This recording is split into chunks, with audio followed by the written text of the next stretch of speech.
it had revitalized Robert Wallace, the workshop supervisor. He didn't even go fishing by the Riverwalk anymore. Every day, he was full of energy and motivation, rushing to the factory first thing in the morning, happily busy. Leo was happy for his dad. A factory taking on a toy company contract. There was a lot of profit to be made in children's toys. But as happy as he was, the son didn't forget to try and get something for free. "Hey, if you make any extras, save a couple for me, will you?" He had no idea what he'd do with them, but when it came to freebies, not taking one felt like a loss. From The Art of Living by Leo Hammer Wallace. On the other end of the line, his father rolled his eyes. "They're children's toys. What are you going to do with them? If you got the guts, you and Claire go and give me and your mom a grandson or granddaughter. Forget one or two. I'd fill your new house with them." Just like that, the conversation skipped right over marriage and went straight to grandchildren. The novel probably hadn't even gotten that far yet. Then, as if remembering something, his father lowered his voice conspiratorially. "Hey, by the way, how are things between you and Claire's dad? Any new developments?" Leo scratched his head, thinking about his visit to the Sterling estate last weekend. "Oh, it's all right. Pretty good." His father clearly didn't believe him. Robert Wallace knew exactly how his old friend felt about the punk who had stolen his daughter. But he didn't press the issue.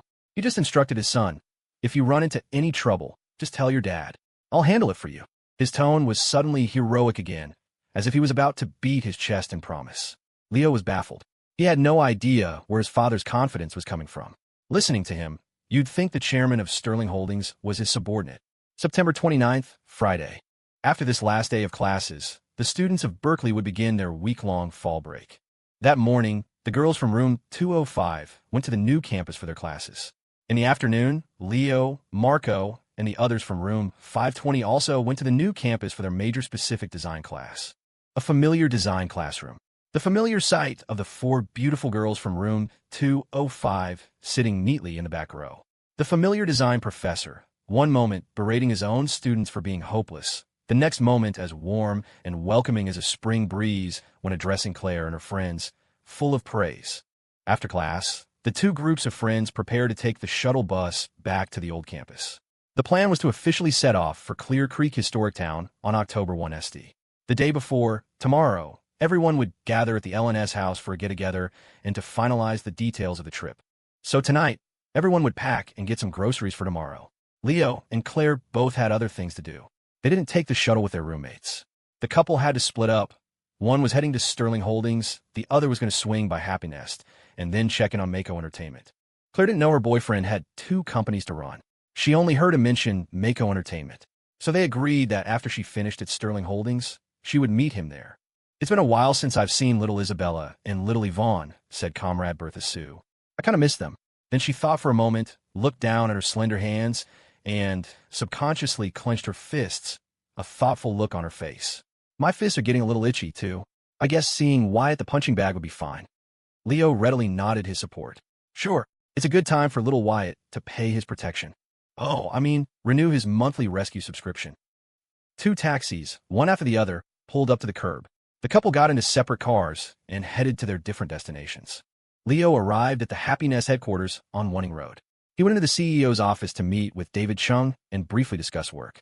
David then brought up the Nexus dinner party. It was scheduled for after the fall break, likely on the same day as the launch of Nexus's new microblogging platform. Apparently, Nexus had originally planned to launch on October 1st, but they had run into a snag. It seemed that many of the celebrities and experts they had wanted to sign had been mysteriously poached by a competitor. Their lineup was now insufficient, and they had to spend a few extra days scrambling to come up with a backup plan. "Is that so?" said Leo from the sofa in the CEO's office, cracking open a sunflower seed with a complete lack of sincerity. "The business world is so treacherous." David Chung, sitting opposite him, looked exasperated. "We're the ones who did it, and you're acting all innocent. We signed all those celebrities and industry experts, and even though we haven't announced it yet, I bet old Carl Carlson over at Nexus has a pretty good idea what happened. When they invite us to that dinner, you can bet he's going to want to have a little chat with us. You better start thinking about what you're going to say to him. Otherwise, neither of us is getting out of there." Leo thought for a moment, then reassured his partner. "It won't be that bad. I own 5% of their new venture. I'm technically a shareholder. I'll be fine. Worst case, I'll just join him in condemning you." David Chung was speechless. The CEO of Happy Nest, snapping back to reality, nearly flipped the table. What the hell kind of thing is that for a human being to say? Through the soundproof glass, the employees in the main office could hear a commotion from the CEO's office. The new hires looked around, confused and a little nervous. The veterans, however, were unfazed, offering helpful explanations. It's nothing, just the CEO trying to murder the CSO. It's a time-honored tradition here at Happy Nest. Finally, the company's twin stars, the two partners, sat back down. David took a sip of tea to calm his nerves, then remembered something else. He looked at Leo. By the way, that whole mess with the Vance family at your school, that's all settled, right? Leo nodded. Settled a long time ago. With Dr. Finch stepping in, a mere vice dean and a mid-level bureaucrat from the city's education department were nothing. They couldn't make any more waves, nor would they dare to. Hearing Leo's answer, David nodded, but then frowned slightly. Then this probably doesn't have anything to do with them. But there's something else. That cosplay photo of you and your girlfriend from the Comic and Anime Fest that went viral. Someone sent word to me. They want our website to take down the topic and the photo. The person who sent the message has some clout, but it seems to have come through several intermediaries, so I haven't been able to trace it back to the source yet. But it seems to be coming from D.C. Daily request for boosts and gifts. This small matter that David Chung mentioned offhandedly caught Leo's attention. But after mulling it over, he came up with nothing, just like David. The Vance family had been thoroughly dealt with, and they didn't have the kind of connections to pull strings in D.C. But then again, Leo Wallace, in any of his identities, hadn't, to his knowledge, offended anyone from the capital either. So, maybe it was just that Happy Nest's rapid growth was attracting some jealous eyes? Or perhaps it was a competitor like the Quad. But to single out that one Aragorn and Arwen cosplay photo from the Comic and Anime Fest didn't quite make sense. Was it a coincidence? Just a random occurrence? Leo shook his head, deciding to set it aside for now. The buzz around the East Bay Comic and Anime Fest had already died down, and that one photo wasn't going to stir up any new trouble. It wasn't enough for someone to use against him or Happy Nest. If it really was someone from D.C. with malicious intent, he would just wait for their next move. Sooner or later, he'd be able to catch them by the tail. The light at the crosswalk turned green. Leo crossed the street, his steps light. Besides, maybe it wasn't that complicated.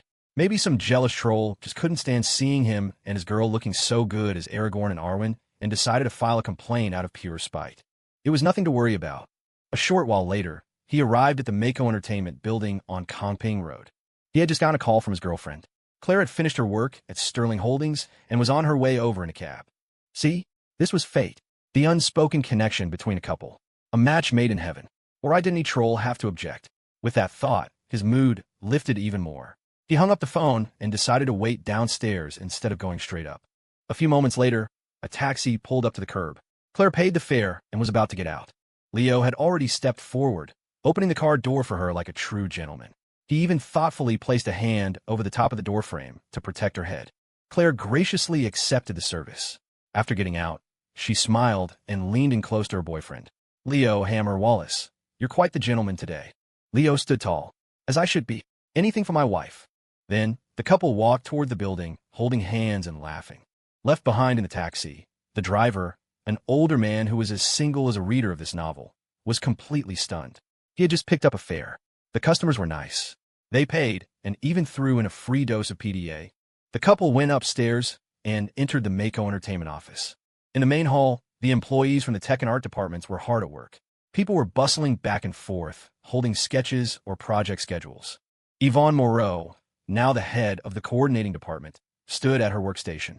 She was holding a clipboard and a pen, rapidly checking off items, her thoughts clear and organized as she assigned tasks to her subordinates. She looked sharp and capable, exuding an air of authority. When the employees saw Leo and Claire arrive, they all stood up to greet their boss and the boss's wife. Yvonne turned and saw them, her eyes lighting up with pleasure. She hurried over. Senior. Claire smiled and patted Yvonne's head, praising her. Looking very impressive. Little Yvonne has the aura of a career woman now. Yvonne blushed slightly at the praise. I'm still no match for you, Senior. But then she straightened up, her expression serious and determined. But I'll work hard to be more like you. Leo, meanwhile, was looking around. Hey, where's the clueless one? Hearing Leo's question, Yvonne turned and pointed to a workstation in a corner. Isabella is over there. Following her finger, they saw a very conspicuous fertilizer bag sitting at a desk, its occupant buried in their work, sketching away. Hearing the commotion, the person in the fertilizer bag looked up, her reaction delayed. Oh, the boss and the boss's wife are here. From a hole in the bottom of the fertilizer bag, Isabella Zhao's familiar, delicate face peeked out. Her face was smudged with paint, making her look like a little calico cat. The dark circles under her eyes made her resemble Panda. Even Claire couldn't help but laugh. What have you been doing to yourself? You look exhausted. She gave her boyfriend a light slap. There should be a limit to how much overtime you make your employees work. How could anyone exploit such a smart, cute girl like Isabella? If he wanted to exploit someone, he should go after Wyatt the punching bag. That guy was tough enough to take it. Leo quickly pleaded his innocence. This has nothing to do with me this time. Isabella, still wearing the fertilizer bag, came over and puffed out her little chest righteously. That's right. It has nothing to do with the boss. I chose to do this myself. It was true. She hadn't been forced. She was simply fulfilling her end of the bargain with Yvonne, working furiously to meet her deadlines. Everything for the Emperor-grade fertilizer. Isabella, Yvonne, and Claire stood together, chatting. The three girls had completely different styles and auras, but each was more stunning and captivating than the last. The other employees at Mako Entertainment couldn't help but sigh in admiration. The top three beauties of Berkeley. All right here, you had to admit, the eye candy perks at their company were second to none. A new recruit, brought by a senior to check out the company and still on the fence about joining, was standing nearby. He saw the three of them and his jaw dropped. When he finally came to his senses, he was fired up, deciding on the spot that he would even pay to join this company. He would dedicate his life to Mako Entertainment, toiling like an ox, going through fire and water. Claire remembered something and casually asked where Wyatt Way was. Learning that the great team leader was in the office next door, she smiled. I'll go say hello to him. Then, with light, elegant steps, she walked over and pushed open the office door. Immediately, a voice came from inside. Hey, what are you doing here? Ha ha, Claire the Demoness. I'm telling you, I'm not afraid of you anymore. I have the rescue card my bro gave me. Do you know what a rescue card is? It's a get-out-of-jail-free card. All I have to do is call for help, and my bro will descend like a god to save me. Your days of tyranny are over, Claire the Demoness. Ha ha ha. What do you mean the card has an expiration date? It's expired. The triumphant laughter came to an abrupt halt.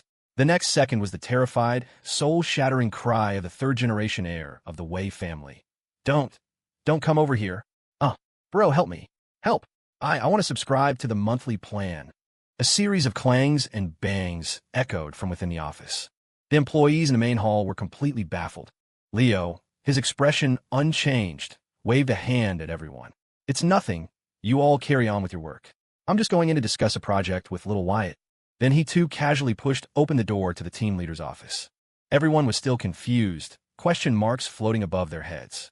Only the clever Isabella muttered to herself in confusion. Claire, the Demoness? Isn't the boss's wife's name Tessie Yuan? That went well. That evening, on the way back to the LNS house in a taxi, Leo couldn't help but sigh in admiration. The couple was sitting in the back seat. He turned to his girlfriend curiously. So, what were you and little Wyatt talking about in the office earlier? That scene. He hadn't heard the details from outside, just a series of clangs and bangs that sounded like they were having a very animated discussion.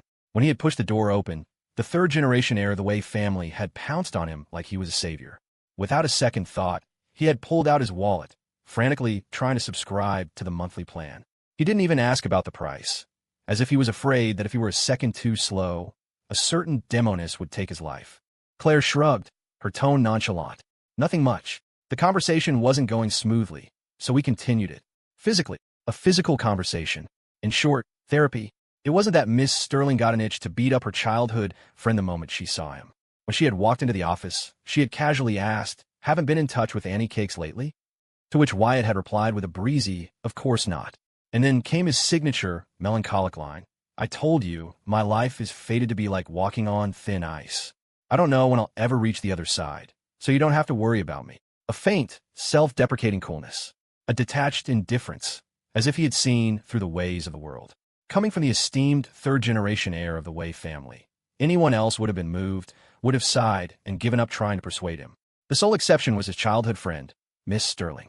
The words were barely out of Wyatt's mouth, the last syllable still lingering in the air, when Comrade Bertha Sue, who had heard enough, made her move. She spoke as she acted. "Walking on thin ice, are you?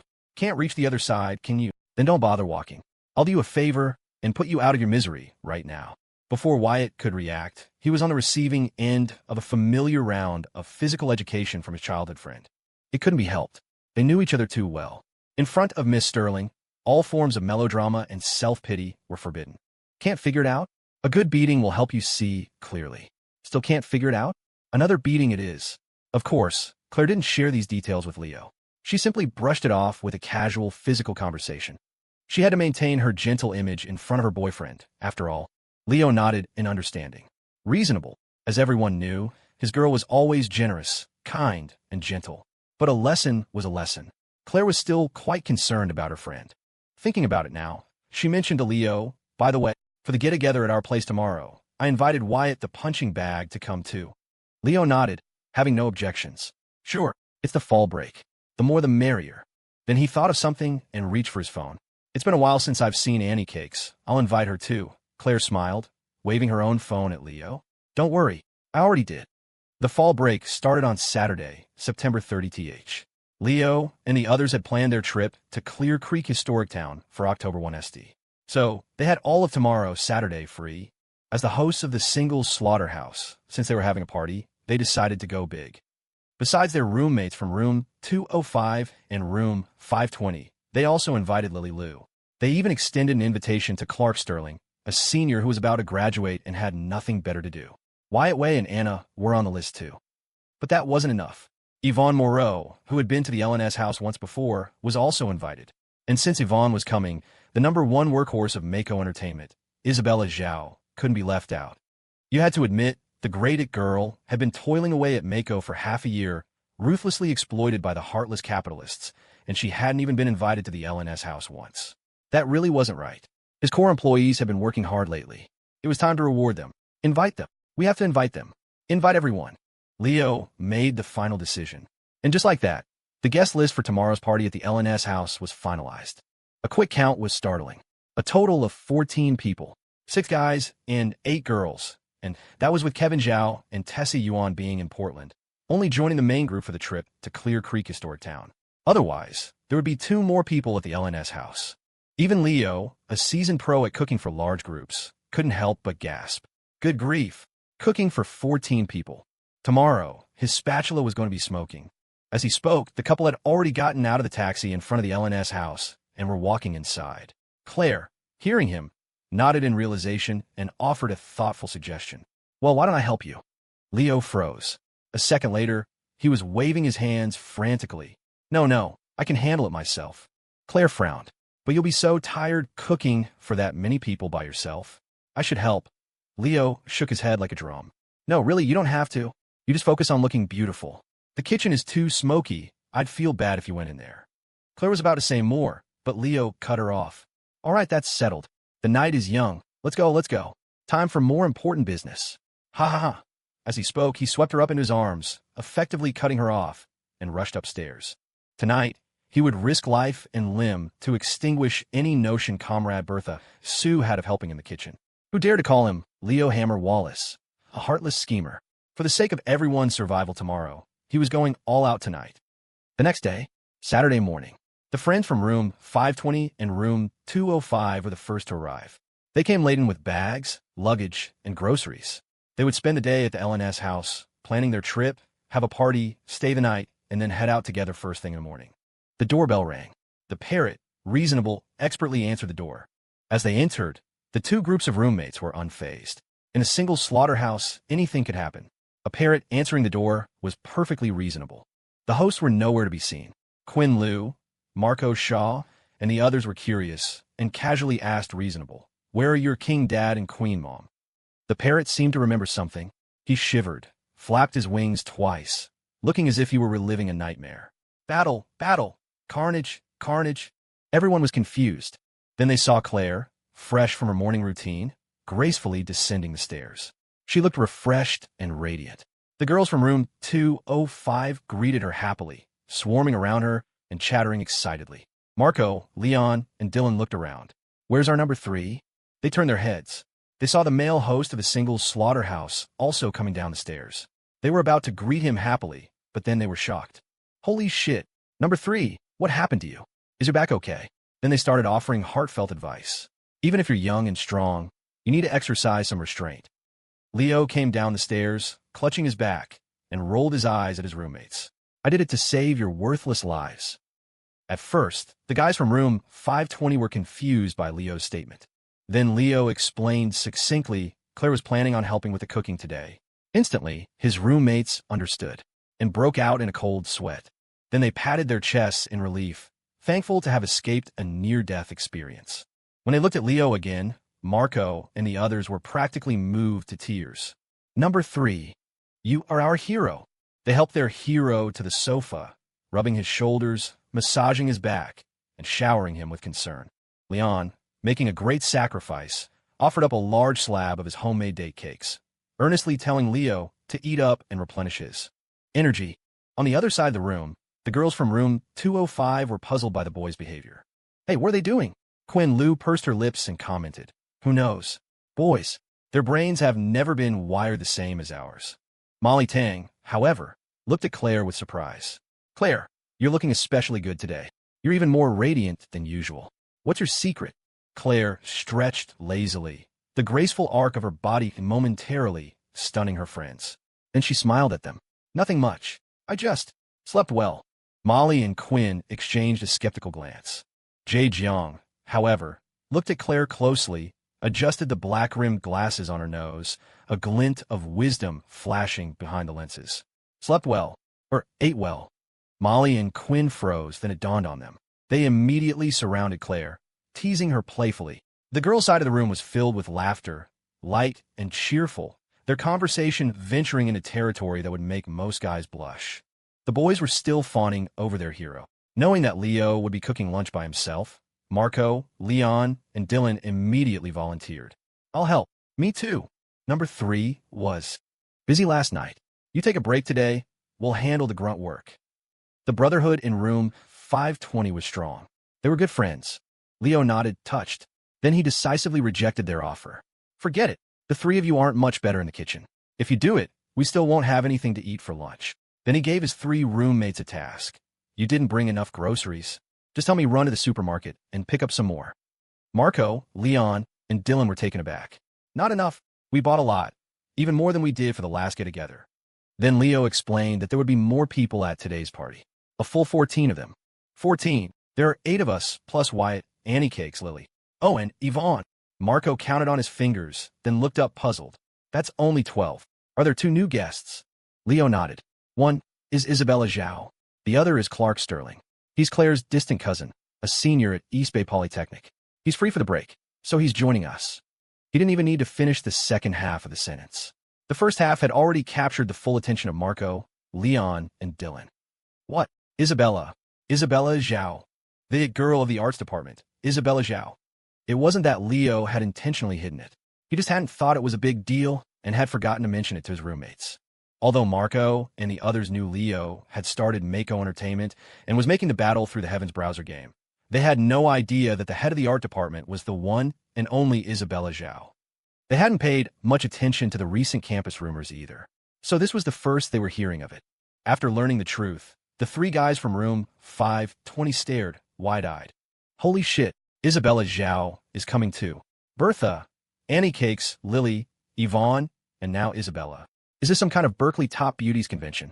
The next second, the 3 of them were huddled together, scheming. We should really sell tickets for this, right? If word gets out, the whole university will go crazy.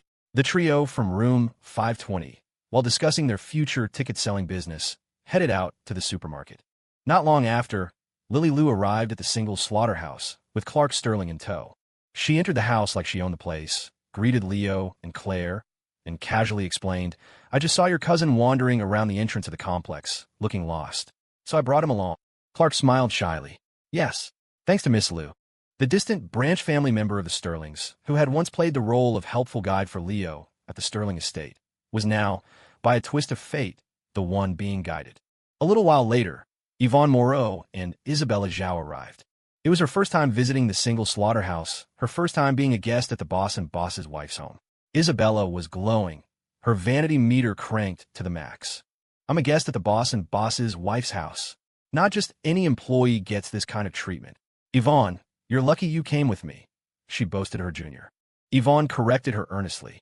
Senior, I've been here before you. Isabella froze. Huh. Then she quickly consoled herself. That's fine. Well, at least I'm a second person in our company to get this treatment. Second place is great. Yvonne, objective and merciless, corrected her again. Wyatt has been here many times too. He's first, I'm second. You're third, senior. Isabella froze again. Third, that's fine. Third is good too. Third is... She couldn't console herself anymore. Her face fell. There were only 3 department heads in the entire East Bay office, and she was in last place. Oh no, she was falling out of favor. Her, the great Isabella the genius's, position in the boss's heart was in jeopardy. Not long after, the guys from room 520 returned from the supermarket. The atmosphere in the LNS house living room grew even livelier. Everyone sat around, munching on snacks, drinking tea, and chatting. It was the first time Clark Sterling and Isabella Zhao had attended a group gathering like this at the single slaughterhouse. But Clark was naturally modest and well-spoken, with a kind and understanding demeanor that made it easy for him to get along with everyone. As for the clueless Isabella, that went without saying. Everyone liked the arts department's it girl at first sight. Pretty, cute, adorable, and for some reason, she radiated an air of a ditzy beauty who wasn't the sharpest tool in the shed, which made you subconsciously want to protect her. Seeing that almost everyone had arrived, Marco suddenly remembered something and looked around. Hey, by the way, where are Wyatt and Annie Cakes? First chapter is early. Second will probably be around evening. Just a heads up, the taxi stopped at the entrance of the residential complex. Having been here before, Wyatt Wayne navigated the complex with ease, heading towards the LNS house. The neighborhood was quiet and serene, perfect for a contemplative stroll. It also gave him a moment to collect his thoughts. He couldn't help but think about yesterday's scene in the Mako Entertainment office. Specifically, the beating he had received from his childhood friend. The memory still made him ache all over. He subconsciously touched his head. Wyatt winced. Good grief. Claire the Demoness really didn't hold back. Thank goodness his bro had come to the rescue in the nick of time. His bro hadn't lied. The rescue card really worked. The monthly subscription was totally worth it. His heart was filled with gratitude for a certain someone. He pushed the thought aside. He recalled his conversation with Claire in the office. It made him a little dazed. He understood his childhood friend's good intentions. In fact, he had to admit that the girl named Anna had stirred something in him that no one else ever had. But he had been alone for so long. He was used to the solitude, curled up like a hedgehog, facing the world with spines and a tough exterior. To open his heart now, to embrace someone with his softer side, was no easy task. It came back to the same thing. His life had been like walking on thin ice. The thought flashed through his mind, and the next second, he remembered getting beaten up yesterday after saying those very words. The esteemed third-generation heir of the Way family flinched, shrinking his neck and nervously glancing around. He had developed a Pavlovian response. He was terrified that the Demoness would find him and beat him up again. He shook his head, pushing aside all thoughts of thin ice. Wyatt started walking again, continuing toward the LNS house just a short distance away. He was almost at the door when he heard footsteps approaching from the opposite direction. He looked up instinctively and was stunned to see a familiar, radiant figure who had also stopped and was looking at him. Her face also held a hint of surprise. There was no doubt who the girl was, and he really hadn't expected it. Without any prior arrangement, the two of them, starting from different places, had managed to arrive at their destination at the exact same time. In front of the gate of the LNS house, with the wooden LNS sign as the dividing line, Wyatt and Anna stared at each other stunned. The same thought unconsciously surfaced in both their minds. A coincidence or fate? The thought had barely formed before both of them quickly dismissed it. What fate? It's just a coincidence, nothing more. Their eyes met again, and a flicker of hesitation passed between them. It was just a coincidence, but if they went in together, would it give everyone the wrong idea?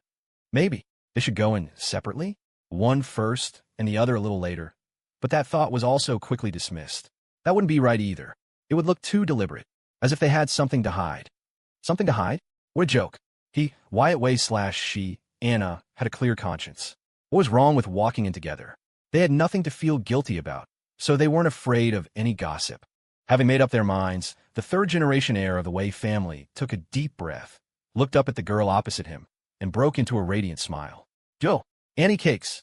Anna immediately switched to a charming, graceful smile. Yo, little Wyatt. What a coincidence, you just got here too. It is a coincidence. Shall we go in together?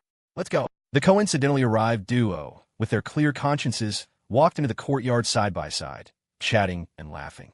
They reached the door and pushed it open. Inside, everyone was sitting in the living room, chatting. Hearing the door open, they all instinctively turned to look. The sight of Wyatt and Anna entering together made their eyes light up. Annie Cakes is here. Oh, Wyatt's here too. Marco looked especially surprised. Whoa, Wyatt and Annie Cakes arrived at the same time. Talk about fate. Before he could finish, he was cut off by both Wyatt and Anna. What fate? It was a coincidence. Just a coincidence.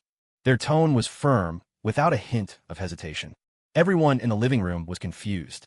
The parrot, perched nearby, looked at his princess and then at the prince consort, flapped his wings, and offered his official commentary. Reasonable. Reasonable. After the greetings were exchanged, everyone warmly invited Wyatt and Anna to join them on the sofa. As they sat down, Wyatt and Anna casually drifted apart, one to one end of the sofa, the other to the other. Wyatt sat down next to Yvonne Moreau, squeezing Isabella Zhao, who had been worrying about her fall from grace, to the side. The clueless Isabella was in the middle of her existential crisis when Wyatt pushed her aside. She was instantly annoyed. Who is that? Why are you pushing me? I'm having a moment here. Huh? Wyatt, when did you get here? Only then did she notice him. Then she turned her head and saw Anna on the other side. All thoughts of anger and sorrow vanished. Isabella's eyes lit up with delight. Wow, Sailor Moon. It was only then that Anna looked up and saw Isabella, surprised. Fertilizer bag girl. The last time they had met, at the Comic and Anime Fest, Isabella had worn a fertilizer bag over her head the entire time. Without it, Anna almost didn't recognize her. The others in the living room were also surprised. Isabella and Annie Cakes know each other too? Isabella nodded vigorously, looking incredibly proud. Yeah, we met at the Comic and Anime Fest last semester. I even asked for her number. It was for... She suddenly paused. She looked at Anna, then turned to look at Wyatt. A dawning realization slowly crept over her. Hey, you two came here together. Could it be that you two? Isabella's eyes lit up again, her face beaming with excitement. Then does that make me your MMPH? MMPH? The word matchmaker never made it out. Wyatt and Anna had reacted instantly. Wyatt's face paled, and he almost leaped off the sofa to cover her mouth. But Anna was faster.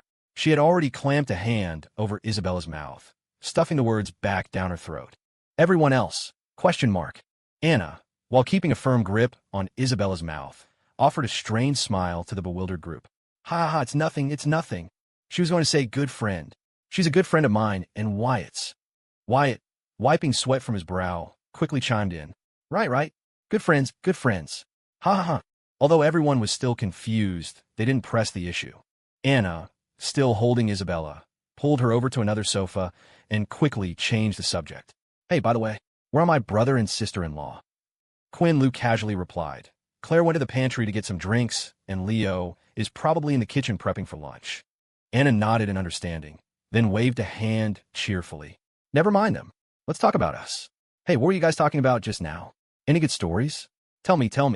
The topic shifted, and the atmosphere became light and lively again. Meanwhile, Isabella had finally managed to escape Anna's grasp. She was too bewildered by Wyatt and Anna's strange behavior to dwell on it. Listening to the others chat, a new, massive question mark slowly formed above her head. Leo Wallace? Claire Sterling, the boss and the boss's wife. Weren't their names Kevin Zhao and Tessie Yuan? The clueless Isabella frowned, sensing that something was amiss. Her clever little brain went into overdrive. And then, she reached a shocking conclusion that made her gasp. Could it be that the boss and boss's wife's true identities? Among everyone here, she was the only one who knew. Oh, I love Isabella so much. She's almost catching up to my love for Annie Cakes. Daily request for boosts and gifts. Today's party was on an unprecedented scale. Over a dozen guests filled the sofas in the LNS house living room. Those who couldn't find a seat had to sit on the rug. But no one minded, and the lively conversation continued. The atmosphere was warm and harmonious.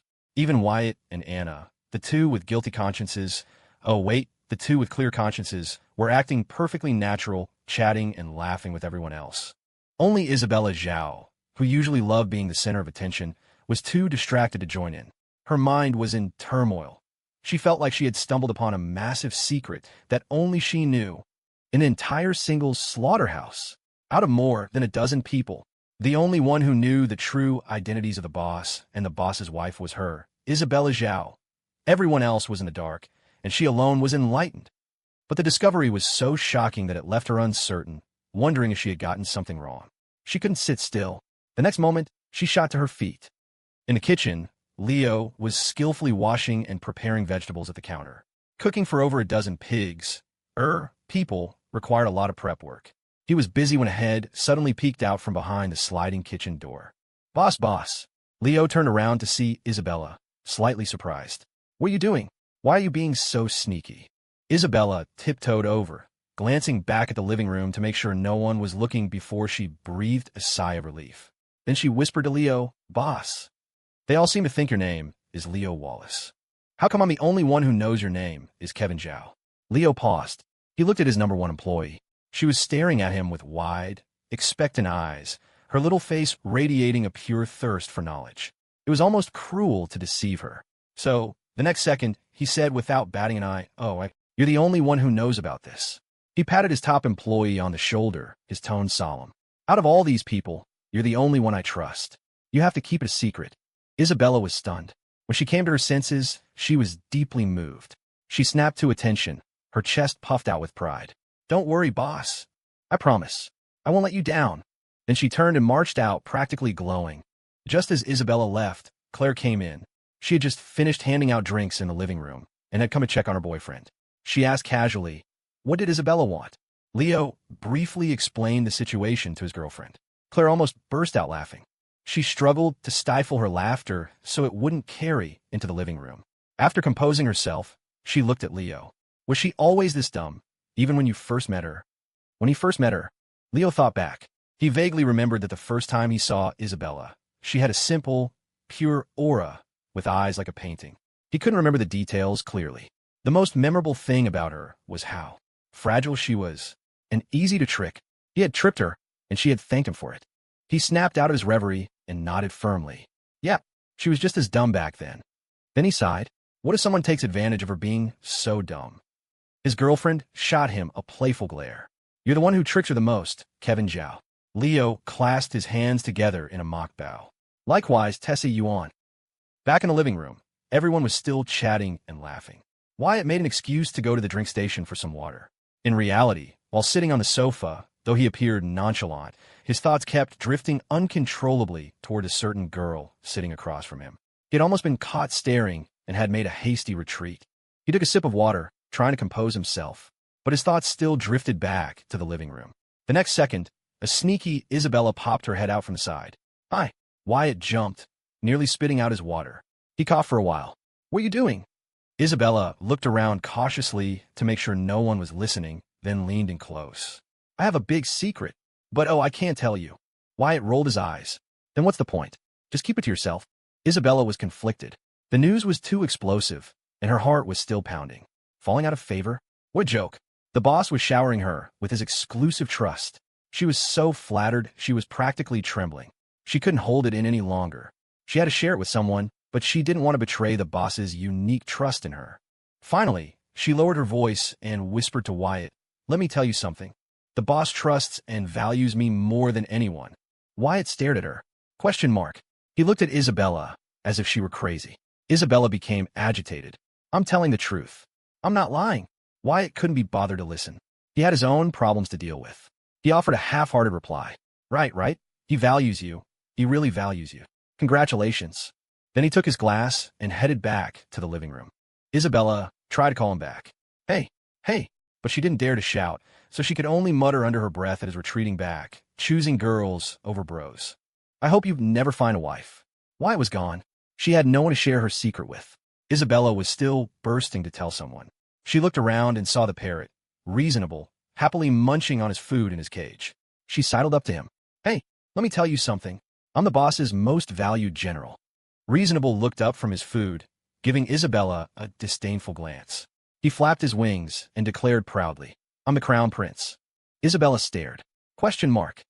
Back in the living room, the group was divided into smaller circles, some cracking sunflower seeds, others chatting.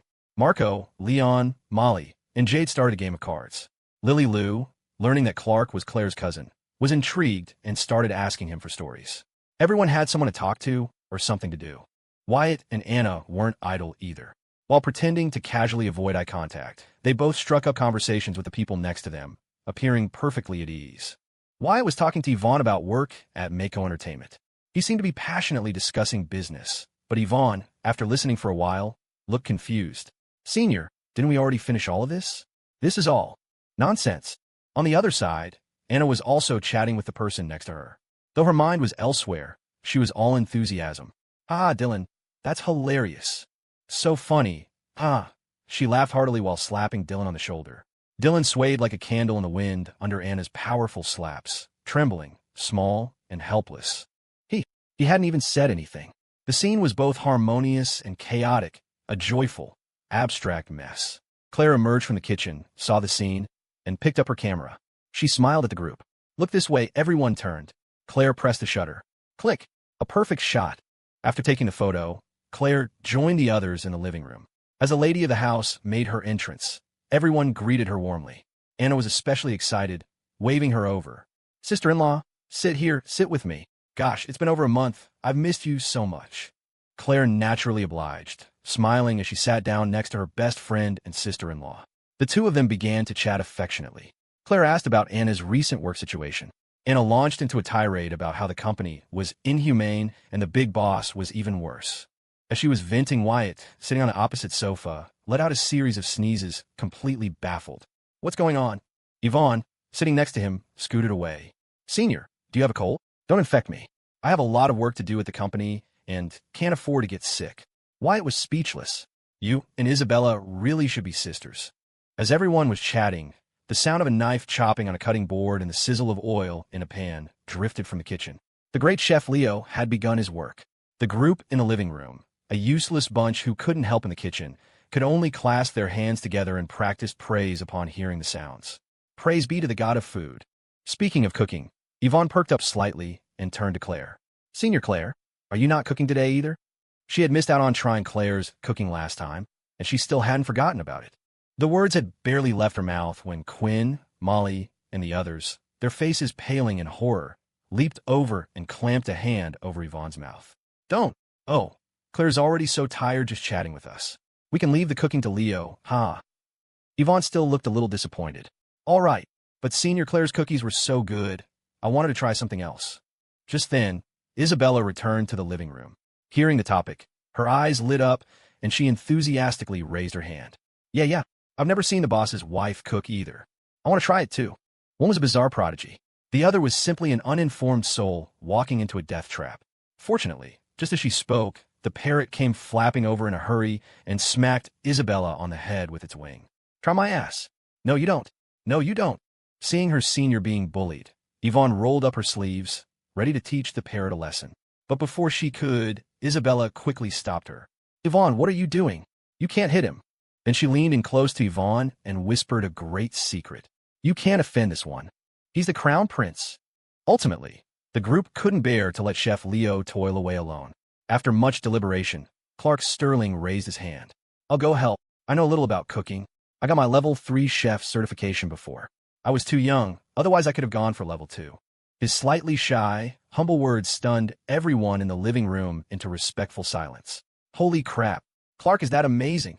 Lily Lou also looked at Clark in surprise. A true hidden talent. And she thought for a moment and stood up too. I'm not great at cooking, but I can help with the prep work. And so, the two of them were dispatched to the kitchen to help Leo. Isabella had still been plotting to suck up to the boss's wife by encouraging her to cook, but Marco quickly intervened, handing her one of Claire's special cookies. Isabella, try this first before you say anything else. Isabella's eyes lit up at the sight of a cookie made by the boss's wife herself. She eagerly popped it in her mouth, and then her face froze. She forced her jaw to move, chewing with great difficulty. With tears welling in her eyes, she managed to force out a compliment. So good. She had started the flattery, and she would finish it, even if it killed her. She turned and saw Yvonne next to her, eating a cookie with a look of pure enjoyment. It really is delicious. Senior Claire, you should make more next time so I can take some home. Isabella stared. Question mark. Clueless and shocked. JPG Isabella was completely dumbfounded. Hard work meant nothing in the face of true talent. Was little Yvonne a legendary prodigy? While the living room was filled with chatter and laughter, the kitchen was a hive of activity. Soon, the aroma of food began to waft out, making everyone's mouth water. Claire got up to check on the situation in the kitchen. As she reached the dining area, she saw Leo walking out with a steaming plate of hot and sour shredded potatoes. Seeing his girlfriend, he grinned and beckoned her over. "Hungry? Come on, quickly, before anyone sees. You get the first taste." He picked up a piece of potato with his chopsticks and fed it to her. Claire happily accepted her boyfriend's special treatment, her eyes closing in contentment as she savored the flavor. "Delicious." Then she asked with concern, "Are you tired? Are you managing okay?" Leo smiled. "I've got Clark and Lily. They've been a huge help. One preps, the other cooks.